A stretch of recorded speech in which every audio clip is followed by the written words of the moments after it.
Difficult though against Tom Brady. Tom Brady's 32-3 career record versus the Bills, the best win percentage by a QB versus a single team since 1950. Welcome to NFL Live, everybody. Dan there, Marcus there. We've also got Keyshawn Johnson today and Adam Schefter. And guys, let's begin with the Buccaneers. Tom Brady looking like he's going to add another MVP award to his massive trophy case, right? 4 touchdowns Sunday against the Falcons.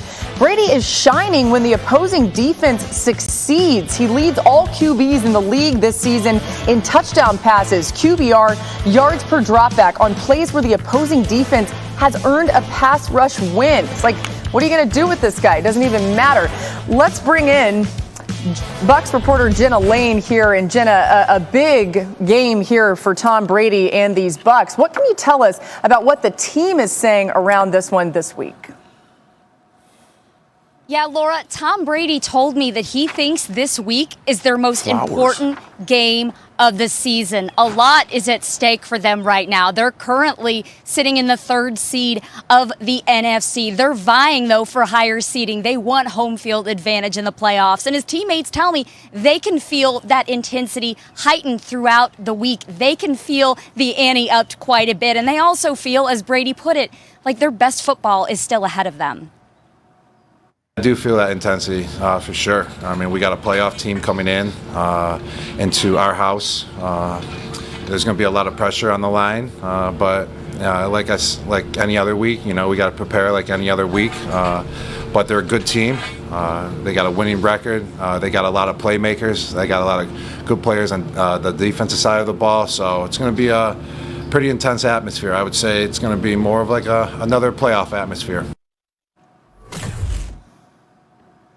And the Bills have allowed the fewest touchdowns of any team in the league this year. Coach Bruce Arians said their speed on defense really stands out, while Mike Evans said the physicality and the way that their DBs communicate on the back end really jumps out to him, even without Tre'Davious White. Evans also said just how much it would mean to him to finally be able to capture the division title. They currently have a 4-game lead in the NFC South, and they can do it this weekend if both the New Orleans Saints and the Carolina Panthers either lose or tie.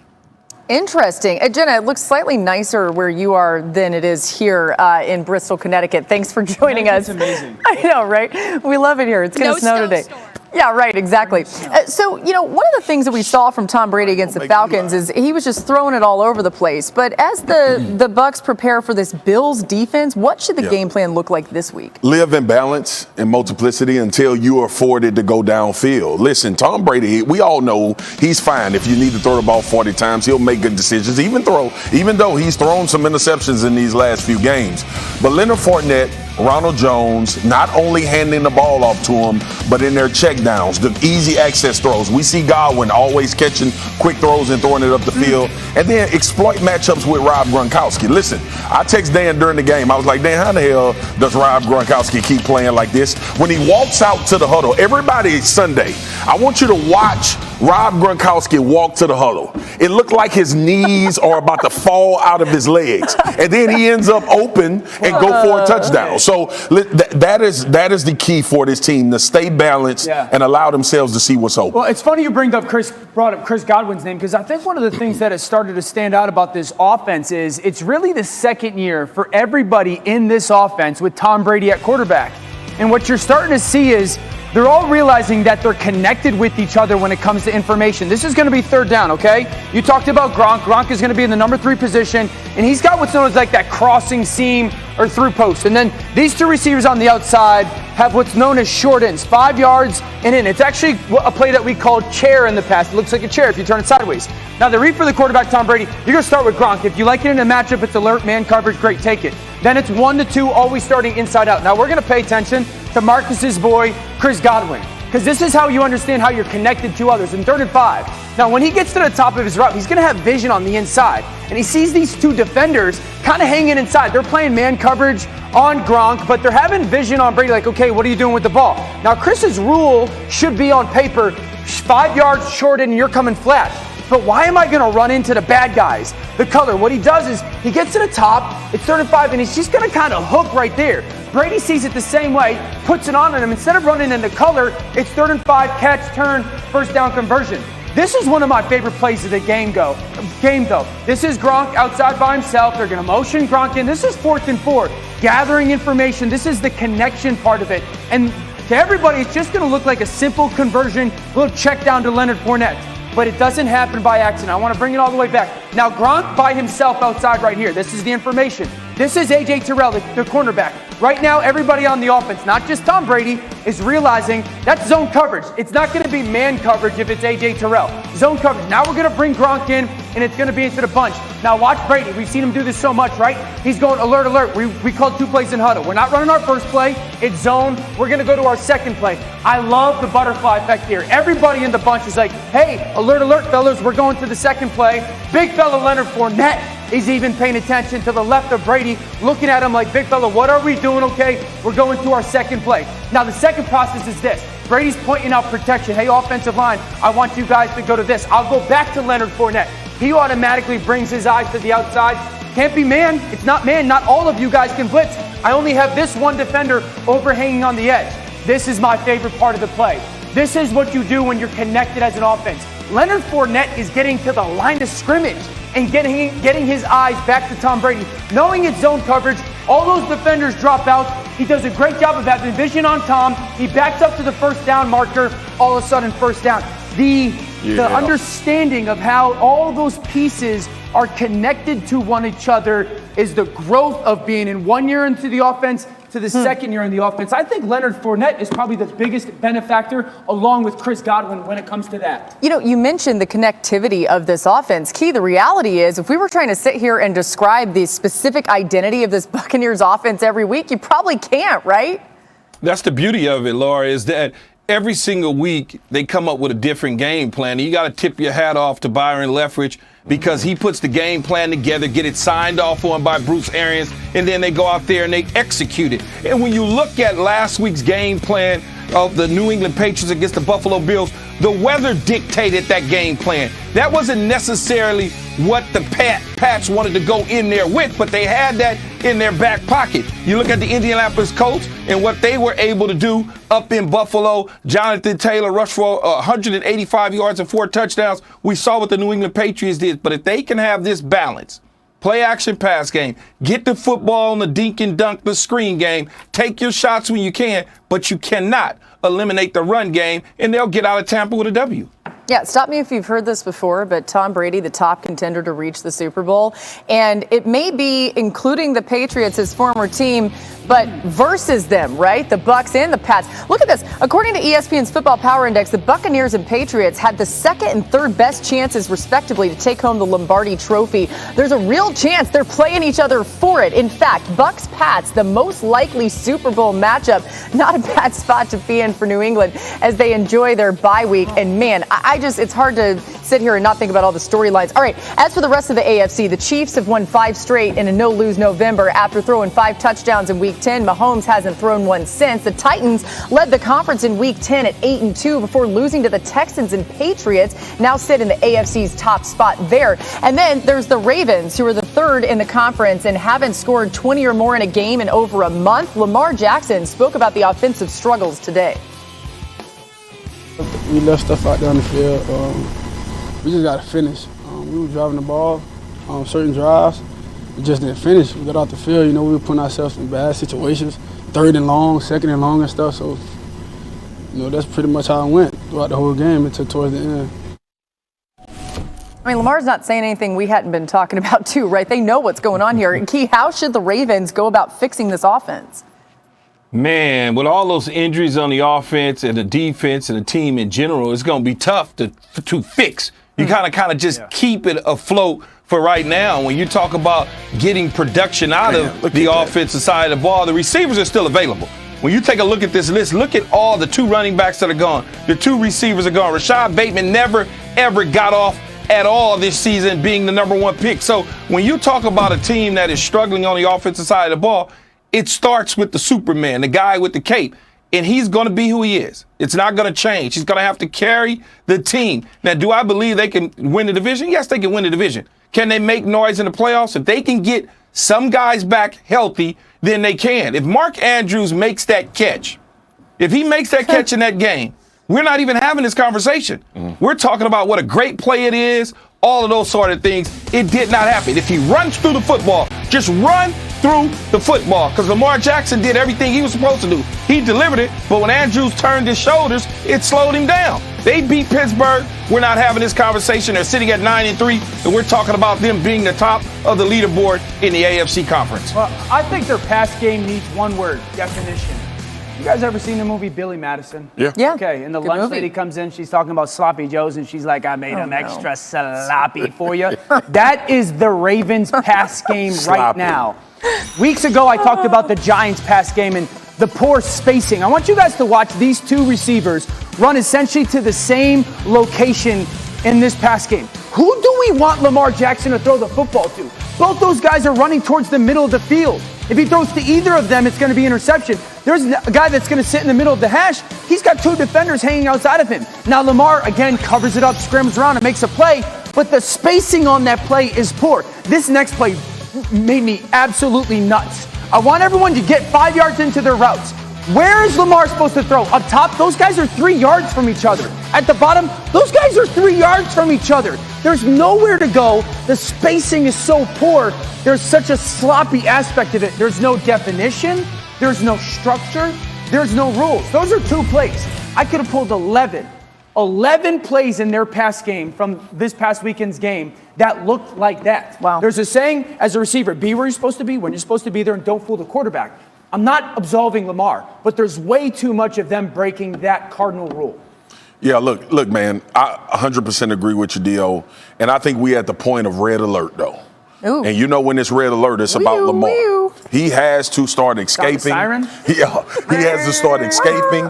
Greg Roman has to start moving him in the pocket. The threat of his legs has to become the most prevalent part. And listen, I've seen Lamar hitching in the pocket because of some of what you just showed, trying to figure out where to go with the rock, and then late it come to his mind about taking off. We had the same conversation about Josh Allen going into the New England game. Yeah. When you see the window, take off. Right. The first time Josh Allen did it in that game, it was a 17-yard rush on his end. Lamar is going to have to revert back to that. I was the main one screaming. You said it in the playoff game. And that's when against he Tennessee last did it, year, right? it opened up a lot of things. Right. He's going to have to revert back to that because of the attrition and also what's happening in this passing game. You know, I would think sloppy joes have too much spice for I you. hate sloppy joes. I don't You like eat them. them? Okay, I'm glad we cleared Just that eat a up. We burger. knew he didn't eat them. Yeah, just go ahead and have a burger. All right, we're just getting started here on NFL Live. Justin Fields will start the game this week, and it's against the Packers, and Marcus is going to give his best advice for the young QB as he takes on the Packers and Aaron Rodgers. And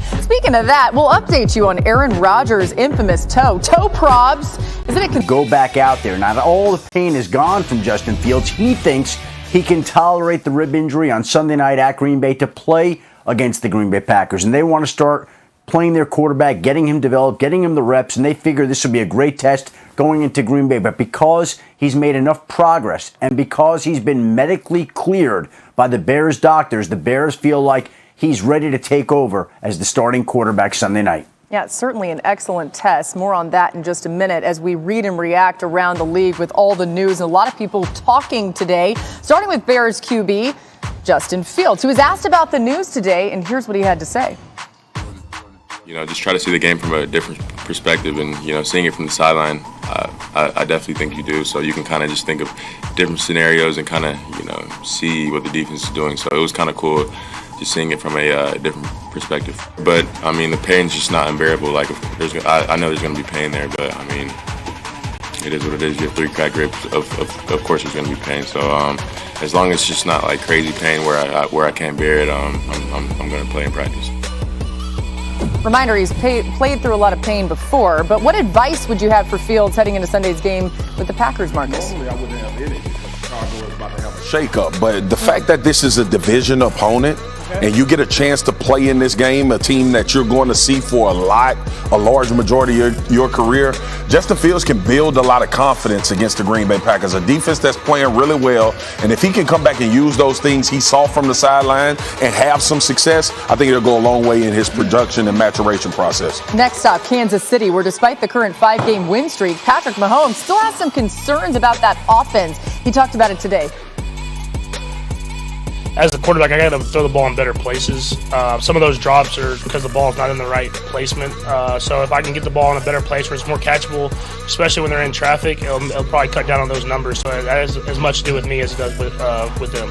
Some of the drop passes, people get hung up on. I mean, even the one in the game that got intercepted, if I throw the ball in a better spot, he makes the catch and probably splits and scores. But I threw it high, hard, and it gets tipped up and picked, and people kind of put it on him, but it's really on me to make a better throw. So, I mean, just for myself, try to make some better throws and let those guys have easier catches, especially in traffic, where they can make plays happen after the catch. Taking genuine responsibility there, but Key, you concerned about the Chiefs' offense in recent weeks? No, I'm not. Only if Dan was that way when he was a quarterback of the Lions. I think when you look at the Kansas City Chiefs and their offense, I'm fine with it. Take the easy money, dink and dunk, get out of there with a W, and you're fine. The defense is playing lights out right now. They're scoring points for them. So, hey, a win is a win is a win. That's the way I look at it. Let's go to Jimmy Garoppolo in San Francisco, guys. The 49ers QB coming off a loss to the Seahawks on Sunday where he threw 2 interceptions. Talked about the turnovers this afternoon. The second interception, definitely. Just I got greedy with it, kind of, put something in my head that I thought it was going to play out a certain way, and, certain things didn't happen on the play, so it played out differently. But I just got greedy with it, and, instead of taking the check down and keep the ball moving, I got greedy. Dan, what have we seen from the struggles of Jimmy G at times this season? Well, first of all, he assumes too much. I say this all the time. Quarterbacks can predetermine where they're going with the football. You have to confirm it, but you can't assume something's going to happen. But I'd also say this. Jimmy Garoppolo this past weekend attempted 3 passes outside the numbers. He completed 2 of them. The first was with 4 minutes to go in the game. The second was with 3 minutes to go in the game. Too many throws over the middle of the field. And defenses see the same thing I do. And what they're doing is just kind of muddying the middle of the field. It's kind of what we saw happen to Lamar a little bit last year. They got to push the ball to the perimeter more to really think that they're going to have some success in their passing game. But assuming things has been a big issue for Jimmy for a couple years now. Anyone else think that music just slapped there, like leading into did. the? I was like that. We were kind of vibing there. I don't know where we're getting this music from. It's so good. I can playlist myself. Let's check in on some injuries at the wide receiver position, starting in San Francisco. Adam, what do we know about Deebo Samuel? Laurel, Deebo Samuel did not practice today due to the groin injury that he suffered last week at home against the Minnesota Vikings, and so is a case where they're still hoping that he'll be back on Sunday at Cincinnati. They need him on the offensive side of the football, but no practice today for Deebo Samuel and no practice today for the running back Elijah Mitchell, who remains in concussion protocol right now. As for the Minnesota Vikings, they've ruled out their wide receiver Adam Thielen, who suffered a high ankle sprain on Sunday. He will not play Thursday night against the Pittsburgh Steelers. They're listing their running back Dalvin Cook as questionable for tomorrow night's game. I still would be surprised if Cook went out there with that shoulder injury, but Thielen already has been ruled out. And as for Julio Jones, he returned to practice today. He had a sleeve on his hamstring, so I don't know that he's completely at full strength, but they did say he looked good in practice. They've opened up the window for him to come back. It looks like they could have him as early as Sunday. And as for the Los Angeles Chargers, Keenan Allen tested positive for COVID this week, going to make it very difficult for him to come back and play on Sunday against the New York Giants. Doesn't mean he won't, but there have been very few instances this week in which there was a week when a player tested positive and managed to come back and play that Sunday. TJ Watt did it last week, and now Keenan Allen will attempt to do the same this week. Some crucial Week 14 games and guys getting healthy and then maybe not getting healthy in some really important spots. We'll keep an eye on that all week here on ESPN. And we got more coming away on NFL Live. Kyler Murray returned to the field this week after missing 3 games, but he showed no rust. He still has something to say about what might get in Arizona's way come playoff time. Don't miss ball this week as Matthew Stafford and the Rams head into Arizona to take on Kyler Murray and the Cardinals. You don't want to miss this one. Game kicks off at 8 Eastern on ESPN, ESPN Deportes, and the ESPN app. Coverage starts at 6 Eastern with Monday Night Countdown. And Kyler Murray made a triumphant return in Week 13, throwing for 2 touchdowns and completing 73% of his passes. His 72.7 completion rate on the season would be the 3rd highest in the NFL in the history of the league if it holds. But the Cardinals offense has reaped the benefits of his play, right? They're an NFL best 10-2. top 5 in scoring and red zone efficiency, and I'm not sure if we're even giving him enough credit. Dan, Sunday was the first time in a while that we saw the entire Cardinals offense on the field together. What did you see? Protection of the throw, and I think that's what Kyler Murray has in both DeAndre Hopkins, which we've known, but also now Zach Ertz. One guy in the middle of the field and one guy on the outside. Now this is Zach Ertz at the bottom of the screen, and Chicago's playing quarters coverage. You got a deep quarter, you got a deep quarter. Now this guy's vision is anything that kind of breaks across his face. He's got to respect deep, but if Zach Ertz comes across his face, he's going to drive on that football. Now look at Zach Ertz. He's got an in-breaking route here, and this is what I love about it. Zach's starting to run his route. Look, he's starting to break. It's a squared-off route at about the 19-yard line, okay? I need you to protect this throw because this guy is going to drive on the football. This is beautiful by Ertz. As he starts, hey, young kids at home, come back to the football. This is how you protect the throw when this safety's driving on it. Outstanding job. Look, he starts at the 19. He catches that football around the 21-yard line. That's what it looks like in the middle field to protect the throw. Now I'm going to go to the other side because this is DeAndre Hopkins. Now Hop's going to go to the bottom of the screen. This is about 3rd and 2, 4th and 2. And I want to cut his split, top of the numbers. He's going to have a go route. Now, when I cut your split, I need you to save that space as a wide receiver. Watch the left hand right now. Keyshawn Johnson would never. This is what it means to protect the throw. I gave you this space pre-snap. Protect it, because what it does, it allows me to fade you with the football. Look at the throw by Kyler.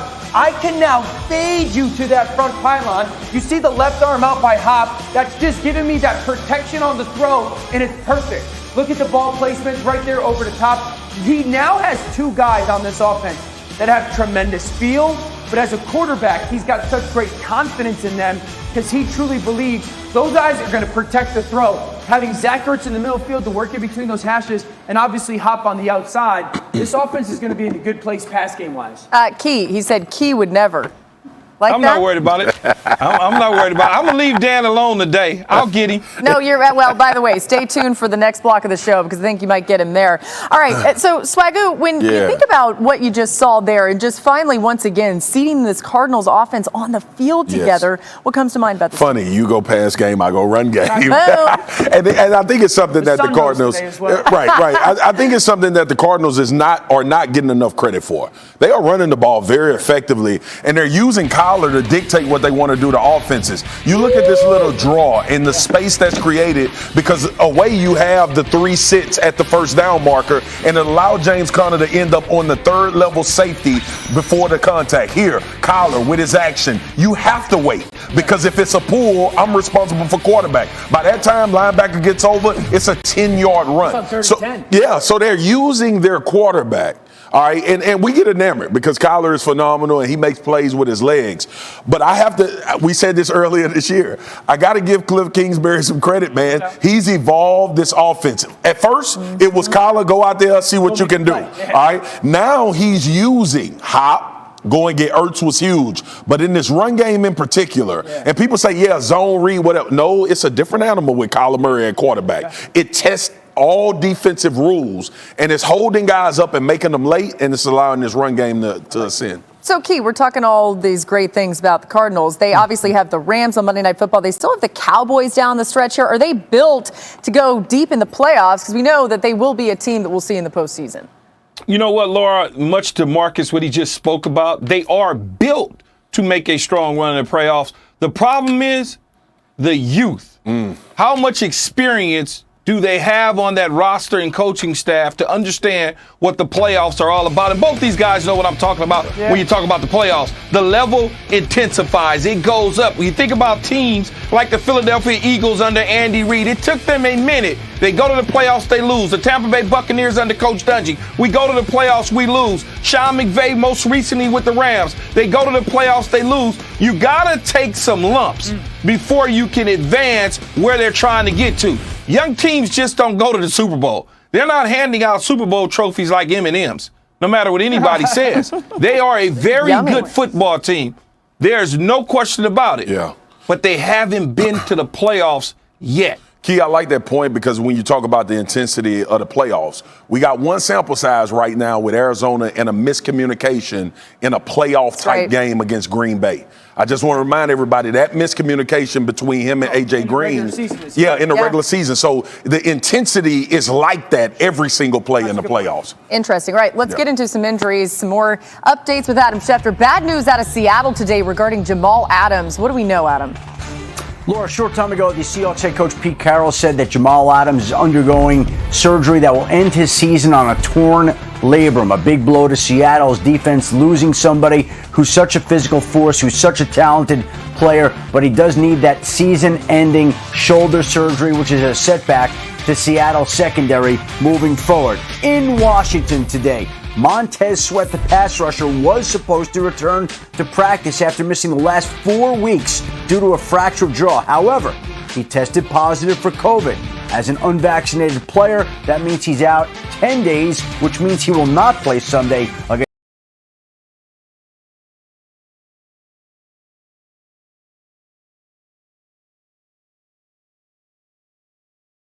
tight end Logan Thomas on injured reserve. How about some news out of the Chargers? You just had an update across Twitter.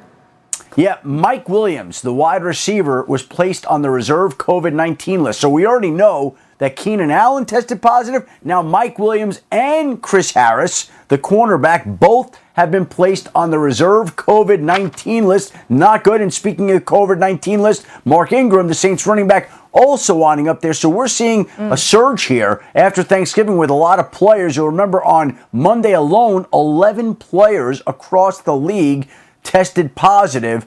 And so here we go with more of that again this week, Laura. Yeah, and Adam, as you've reported, the NFL kind of expected it, and so they were ramping up their testing. It was expected, but still, all these teams dealing with it across the league. We got more coming your way on NFL Lives. Keep it locked right here. Up next, it's Wednesday, a.k.a. OL versus DL Day.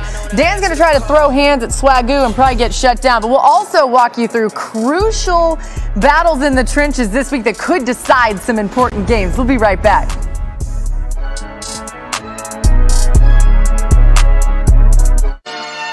Fuel your grind with Gatorade's proven formula and the right blend of. Anyway, he got a nice bye week to rest it up, and here's what he said about an hour and a half ago about this infamous toe. Yeah, I can't tell you 100%. I got to see how it reacts on Sunday when I get back out there and play. But this was really, really positive. The time to heal and not do anything for now going on 10 days has been really, really helpful. So we're hoping that we can get on the other side of this. So we'll see how it recovers on Sunday or Monday. I imagine him like having a little toe pillow and like a little bed for his toe. Okay, I promise I'm done. Adam, you have any sense of how this toe injury is affecting Aaron Rodgers' play? Well, he didn't practice today, Laura, and I would imagine that this is something that he's going to have to deal with for the remainder of the season, and there may be other practices and practice time that he misses to try to nurse that toe during the course of the season and spread it out so that he can go out there on Sunday and be most effective. As he talked about yesterday on the Pat McAfee show, he spent part of the bye weekend visiting with a doctor, Dr. Neil Elitrosh in Los Angeles, going over the options, decided not to have the surgery at this particular moment, figured it would be too painful to get through right now, and so he's going to have to manage that pain. And one of the ways he will do that is obviously not always practicing like he didn't today. Now, he doesn't need to practice. We've seen him go out there, miss practice with COVID, and still go out and be effective on Sunday. In a perfect world, he'd be out there practicing, wasn't practicing today. Well, what I would say, Dr. Johnson will tell you, Adam and Laura, that there's nothing wrong with Aaron Rodgers' toe. The dude threw for 307 yards. He was 28 of 45, 2 touchdowns, no interceptions, and he's been off 10 days. There's nothing wrong with his toe. I like it. I like the hype behind it. I like the fact that we have something to talk about because it's Aaron Rodgers. If he can play the way he played against the Rams, they're going to win the damn Super Bowl. Nothing wrong with that dude's toe. Hey, you're putting him in the Super Bowl, Key, for real? If he can play the way he played against the Rams, there's a big shot and a chance that they're going to be in the Super Bowl. Okay. You brought it back just a little bit, but listen, I like it, Key. I think you're right. He's at least battling with Tom Brady in some stretch of the imagination for that MVP award. Maybe he can go back to back. And by the way, Aaron Rodgers has won 5 straight against the Bears, one shy of matching his longest winning streak against them, including the playoffs. Dr. Johnson has entered the building, and let's get to the trenches with the guys. What we got? O-line versus D-line, boys. Oh, man. Face off. Man, go ahead, man. I gave you 3 seconds. Seriously. We got some good matchups this week. Yes, sir. All right, we're going back 2 weeks ago, and we're going to go Odafe Owe versus Jedrick Wills. What'd you say to me in the break? Had a monster game against the Cleveland Browns. Okay. Was on Baker Mayfield, a lot of pressures, making plays in the backfield. This is actually when people start to really pay attention to him emerging as the best pass rusher for the Baltimore Ravens. So I look forward to seeing this matchup once again. What I don't want to see is the Cleveland Browns only rush 15 times between Nick Chubb and Kareem Hunt. Now to the greatest rapper of all time, Eminem. Will the real Von Miller please stand up? It's time to go. It is time to go. It's playoff time. And Von actually is getting acclimated to what they do in Los Angeles. Everybody thought that this would take off fast because of Aaron Donald. But there's an understanding that comes along with defense. And with this Cardinals offense, which we just showed, the understanding and timing in the pass game, the run game, Von is going to have to make Von Miller type impact plays if this team is going to continue on the right track. I'm going to go to the Hall of Famer versus the face mask. Yes, sir. And I'm going to put the face mask up, okay? Jonathan Allen versus Zach Martin. First of all, I want to apologize to my little bro. We very close, talk a bunch, and we haven't paid enough attention to how well he's been playing. You said he's the most important person on the line. He is the most important part of this defensive line for the Washington football team and actually the leader of that defense. The way that they are playing is a direct correlation to Jonathan Allen and the way he's affecting quarterbacks. But between him and Deron Payne on the interior, this is a matchup everybody needs to keep their eyes on. It could end up impacting this game as much as we saw Chris Jones with the Kansas City Chiefs. Number 2, how many sacks he had last week? 2.